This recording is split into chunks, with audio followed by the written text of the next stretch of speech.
Learn to say no, even when you could easily say yes. Friends, there's absolutely no doubt in my mind that the reason that so many pastors and people in ministry lack refreshment is because we so rarely say no.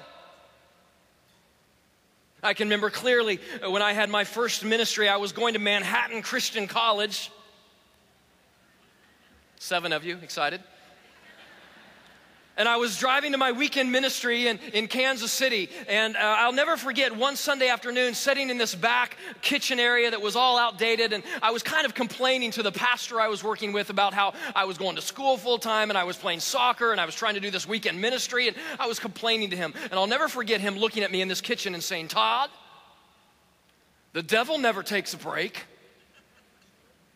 True. And you know what? For me, for the next decade or so of my life, I lived with that truth. Well, the devil never takes a break. And I know some of you right now are cheering that on, and you're saying, "That's right, Mr. California preacher boy, wearing those gray slacks, probably jeans on the stage."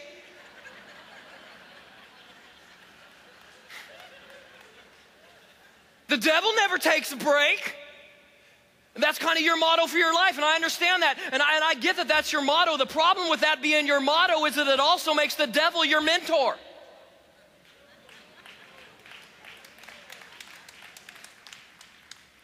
Friends, listen, if you never say no and you try and care about everything, you'll soon realize that you do not have the bandwidth to care for anything. You will, not you might, you will flourish yourself to death. I had to spend thousands of dollars and dozens of hours with a counselor to discover this about myself, that my lack of refreshment centered heavily around something called compassion fatigue.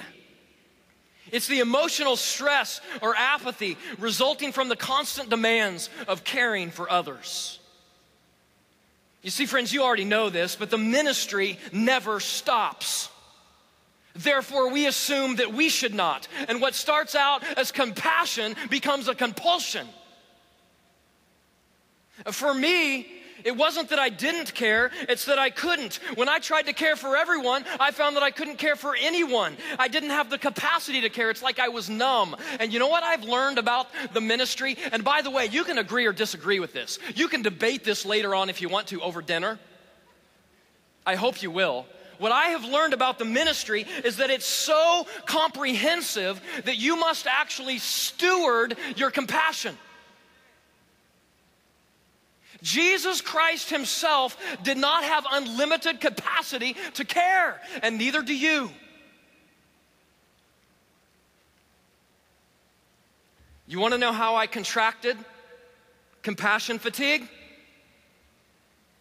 I'm going to tell you anyway. I let people should on me.